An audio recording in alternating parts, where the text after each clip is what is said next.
Good morning students. आज हम प्रारंभ करेंगे चैप्टर 3 वैद्युत विभव इलेक्ट्रिक पोटेंशियल।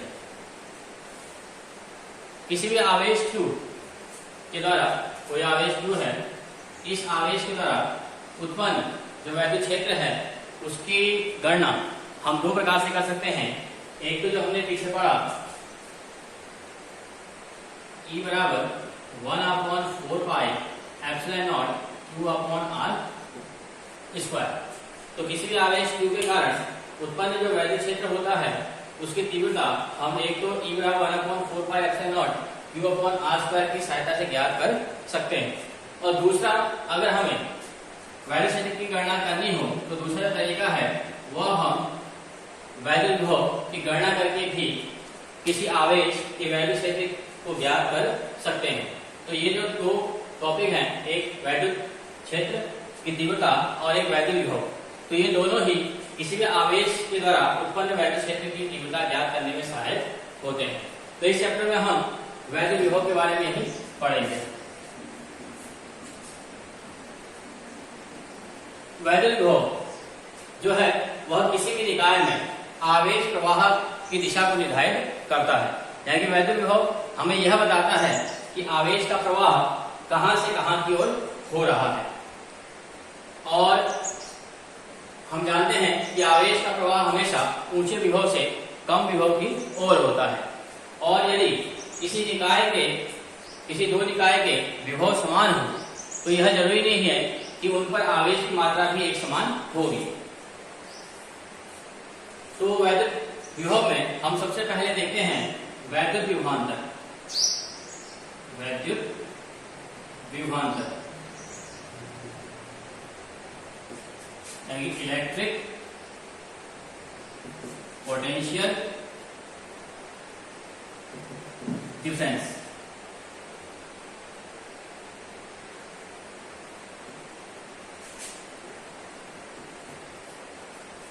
अब वैद्युत विभवांतर देखिए, वैद्युत क्षेत्र में यदि कोई आवेश धनावेश Q है और हम इस वैद्युत क्षेत्र के किन्हीं दो बिंदुओं, मान लेते हैं बिंदु A है, एक बिंदु B है, और हम किसी आवेश या परीक्षण आवेश लेते हैं तो धनात्मक परीक्षण आवेश Q0 को अगर वैद्युत क्षेत्र के भीतर किसी एक बिंदु से दूसरे बिंदु तक ले जाएं तो इस विस्थापन में जो कृत कार्य होता है उसी कार्य को हम वैद्युत विभवांतर कहते हैं। अब चूंकि दोनों धनावेश हैं इसलिए दोनों पर क्या होगा, प्रतिकर्षण बल होगा। और हम वैद्युत क्षेत्र के भीतर आवेश को बिंदु B से A की ओर ले जा रहे हैं तो इसमें हमें जो कार्य होगा वह वैद्युत क्षेत्र के विपरीत दिशा में करना पड़ेगा, क्योंकि बिंदु A जो है वह उच्च विभव पर होगा, इसका जो विभव होगा वह उच्च होगा और इसका विभव निम्न होगा। और हम जानते हैं कि आवेश का प्रवाह उच्च से निम्न की ओर होता है, लेकिन अगर हम आवेश को निम्न विभव से उच्च विभव की ओर लेकर आएंगे तो इस दिशा में हमें जो वैद्युत क्षेत्र है उसकी विपरीत दिशा में कार्य करना पड़ेगा। तो अतः किसी की परीक्षण आवेश को किसी बिंदु से दूसरे बिंदु तक ले जाने में जो कार्य होता है उस कार्य को हम वैद्युत विभवांतर कहते हैं।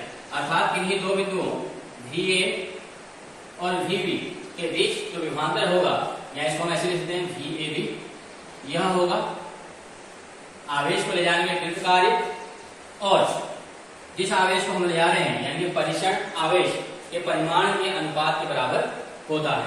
या हम इसे ऐसे भी कह सकते हैं, यदि हम Q को एकांक परीक्षण आवेश मान लें, एकांक परीक्षण आवेश ले लें, तो किसी भी एकांक परीक्षण आवेश को एक बिंदु से दूसरे बिंदु तक ले जाने में जो कृत कार्य होता है उसी कार्य को हम वैद्युत विभवांतर कहते हैं।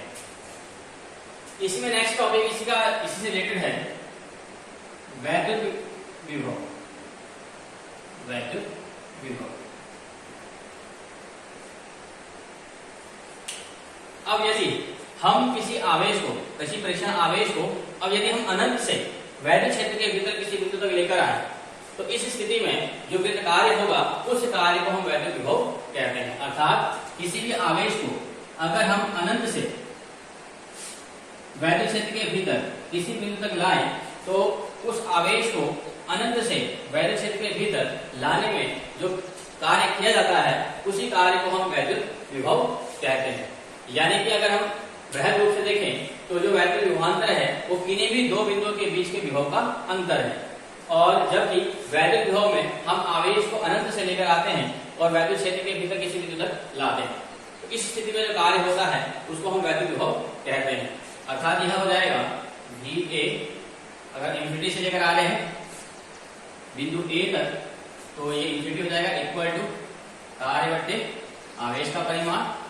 इसको यहां लिख सकते हैं VA इक्वल टू W/Q0, या इसको लिख सकते हैं V इक्वल टू W/Q0। और वैद्युत विभवांतर और वैद्युत विभव दोनों ही में कार्य क्योंकि अदिश राशि है और आवेश भी क्या है, अदिश राशि है, इसलिए जो दोनों क्वांटिटी होती है या दोनों जो वैल्यू है वो आपकी अदिश राशियां, दोनों ही राशियां वैद्युत विभवांतर और वैद्युत विभव दोनों ही अदिश राशियां होती है। इसमें अगर हम इसका मात्रक देखें तो कार्य का मात्रक जूल, आवेश का मात्रक कूलाम। तो इसका मात्रक होता है जूल पर कूलाम, या इसे हम वोल्ट से ही प्रदर्शित करते हैं, वोल्ट।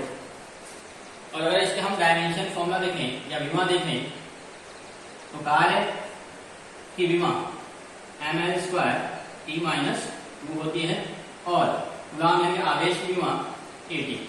इसको सॉल्व करेंगे तो ये रहेगा ml² T-3 A-1। तो ये होगा वैद्युत विभवांतर और वैद्युत विभव दोनों ही अदिश राशियां हैं और इनके मात्रा जूल पर कूलाम और विमा ml² T-2 A/AT को सॉल्व करेंगे तो ml² T-3 A-1 होती है। अब इसी में हम देखेंगे एक परिभाषा देखेंगे 1 वोल्ट की।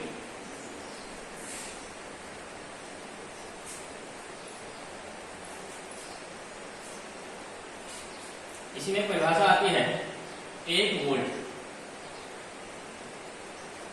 अब 1 वोल्ट विभवांतर कह लें या 1 वोल्ट विभव कह लें तो चूंकि हम जानते हैं विभवांतर VA minus VB equal to होता है W/Q0। अब यदि इसमें हम कार्य W को हम 1 जूल कर लें और जो परीक्षण आवेश है इसकी वैल्यू को अगर हम 1 कूलाम कर लें तो इस स्थिति में जो विभवांतर होगा VAB यह होगा 1 जूल/1 कूलाम, या इसको कह सकते हैं 1 जूल पर कूलाम, या इसको हम कह सकते हैं 1 वोल्ट। अर्थात 1 वोल्ट वह वैद्युत विभवांतर है जिसमें हम वैद्युत क्षेत्र के भीतर किसी 1 कूलाम आवेश को एक बिंदु से दूसरे बिंदु ले जाने में 1 जूल कार्य करते हैं। अर्थात जब हम किसी आवेश को 1 कूलाम परिमाण के आवेश को वैद्युत क्षेत्र के भीतर किसी एक बिंदु से दूसरे बिंदु तक ले जाने में 1 जूल कार्य करते हैं तो इस निकाय में इन दोनों बिंदुओं के बीच का जो वैद्युत विभवांतर होगा वह 1 वोल्ट होगा।